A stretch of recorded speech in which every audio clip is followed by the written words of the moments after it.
నైని బొగ్గు black కుంభకోణాన్ని BRS బయటపెట్టడంతో Revanth మరో కుట్రకు పదును పెట్టాడు. తలాతోకాలేని ఫోన్ ట్యాపింగ్ కేసులో బీఆర్ఎస్ వర్కింగ్ ప్రెసిడెంట్ కేటీఆర్ కు సిట్ నోటీసులు పంపించాడు రేవంత్. మొన్ననే హరీష్ రావుని 7.5 గంటల పాటు విచారించిన సిట్ ఏం సాధించిందో దేవుడికే తెలియాలి.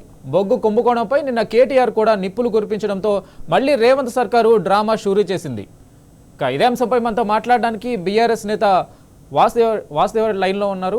సార్ చెప్పండి, ఈ కేటీఆర్ మీద ఏదైతే ఇప్పుడు మళ్ళీ సిట్ విచారణ అంటూ డ్రామా లేపడం వెనుక మీ అభిప్రాయం ఏంటి?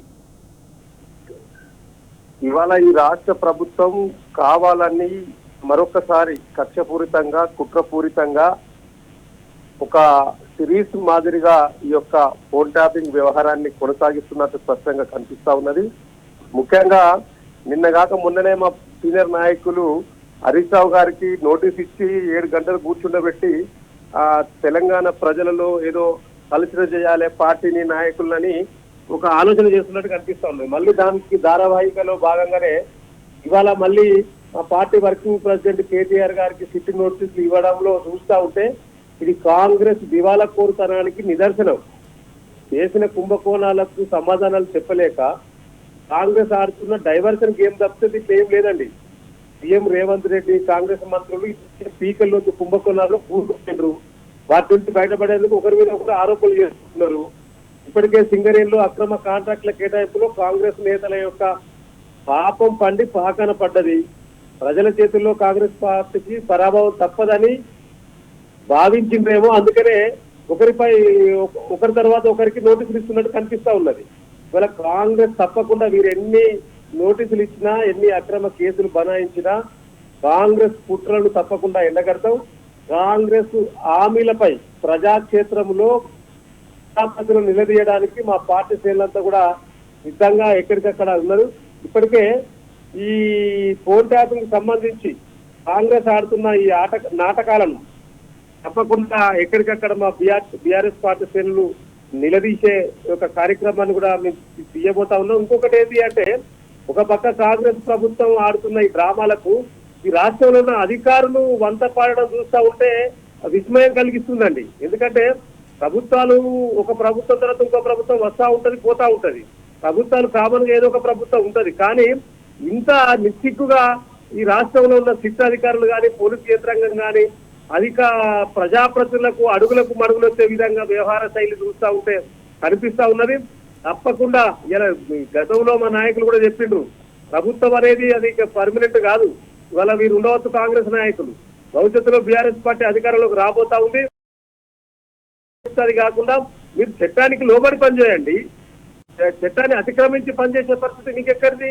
ఇష్టం వచ్చినట్టు బెదిరించడం ఎక్కడిది? ఇవాళ నిన్న హరీష్ రావు గారిని సిట్ నోటీసులు ఇచ్చిన తర్వాత వారు అక్కడ 7 గంటలుగా విచారణ చేస్తున్న క్రమంలో మా పార్టీ నాయకులు పార్టీ వర్కింగ్ ప్రెసిడెంట్ కేటీఆర్ గారు ప్రెస్ మీట్ పెట్టి ఈ పోలీసు యంత్రాంగాన్ని ప్రశ్నిస్తున్నందుకే ఇవాళ నోటీస్ ఇచ్చినట్టు కనిపిస్తా ఉన్నది. అంటే మిమ్మల్ని ఏమనద్దు, మీ గురించి మాట్లాడద్దు, సైలెంట్గా ఉండాలనా? అంటే ప్రజలకు ఇచ్చిన హామీల గురించి కూడా మాట్లాడద్దా? మీరు ఇచ్చిన 6 గ్యారెంటీలు ఏమైనాయి, 13 అంశాలు ఏమైనాయి, ఇవన్నీ మాట్లాడద్దా? మాట్లాడితే మా పైన బెదిరింపులకు గురి చేస్తారా? కాబట్టి మీరు ఎన్ని కేసులు పెట్టినా తెలంగాణ రాష్ట్ర ప్రయోజనాల పరిరక్షణ విషయంలో తెలంగాణ ఉద్యమకారులుగా ప్రజల కోసం ప్రజలకు ఇచ్చిన హామీల అమలు కోసం తప్పకుండా రేవంత్ సర్కార్ను బరాబర్ నిలదీస్తాం. మీరు ఎన్ని కుట్రలు చేసినా. కాబట్టి మాకు న్యాయస్థానాల మీద చట్టాల మీద నమ్మకం ఉన్నది. వారు ఎన్నిసార్లు పిలిచినా పోతాం. గతంలో కూడా ఇదే మా పార్టీ వర్కింగ్ ప్రెసిడెంట్ కేటీఆర్ గారి పైన ఫార్ములా ఈ కార్ రేసు విషయంలో 1-2-3 సార్లు ఏసీబీ నోటీసులు ఇచ్చి పిలిపించింది. ఏం సాధించింది? అసలు అక్కడ ఏమైంది? ఇప్పటి వరకు బయట పెట్టగలిగిందా? అక్కడ అవినీతి జరగలేదు, అక్కడ కరప్షన్ అని చెప్పింది. అక్కడ ఏసీబీ తోటి నోటీసులు ఇప్పించిండు. మళ్ళీ ఫోన్ ట్యాపింగ్ కేసులో ఒక డ్రామా ఆడుతా ఉన్నది. ఇది రాజకీయ ఆట క్రీడలో భాగంగా చేస్తున్న వ్యవస్థ. ఆయనను దావోస్ లో పెట్టుబడులని చెప్పి దావోస్ కు వెళ్ళి అక్కడి నుంచి స్కెచ్ చేస్తా ఉన్నాడు. ఎందుకంటే ఆయన లేడు ఈ రాష్ట్రంలో. ముఖ్యమంత్రి గారు లేరు కాబట్టి ప్రతిపక్ష పార్టీ ఎక్కడ ప్రజల్లోకి అధికార పార్టీ వైఫల్యాన్ని తీసుకెళ్తుందో అని చెప్పి అటు సైడ్ పోకుండా ఎంతసేపు వాళ్ళ పార్టీ ఇప్పుడు మాకు నోటీసులు ఇవ్వడం వల్ల మా పార్టీ శ్రేణులంతా ఇటు ఉంటారేమో అని అనుకుంటున్నాడు. మీరు ఒక పక్క నోటీసులు ఇచ్చినా విచారణలు చేపట్టినా మీరు ఏదైతే ప్రజలకు ఇచ్చిన వాగ్దానాలు అమలు చేయకుండా ఉన్నారో వాటిపైన ఎక్కడ రాజీ పడేది లేదు. మీరు ఒక పక్క నోటీసులు ఇస్తే వాటికి సమాధానం చెప్పుకుంటూనే మరో పక్క ఈ రాష్ట్ర ప్రభుత్వ వైఫల్యాలను ఎప్పటికప్పుడు ఎండగట్టడమే మా బాధ్యతగా ఉంటది.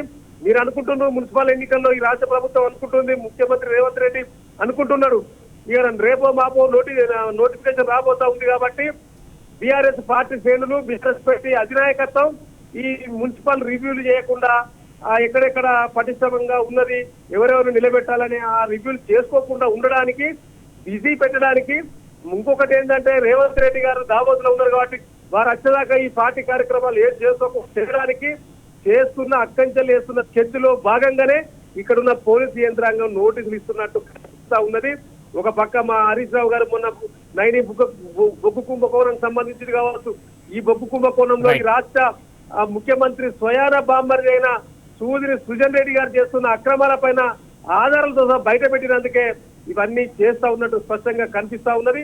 మీరు ఎన్ని కుట్రలు కుతంత్రాలు చేసినా వాటన్నిటి కూడా ప్రజల మధ్యలో ఉండి ఛేదిస్తాం, ప్రజల పక్షాన నిలబడతాం. ఈ కాంగ్రెస్ ప్రభుత్వ వైఫల్యాన్ని ఎండగట్టడానికి మా పార్టీ సిద్ధంగా ఉన్నది.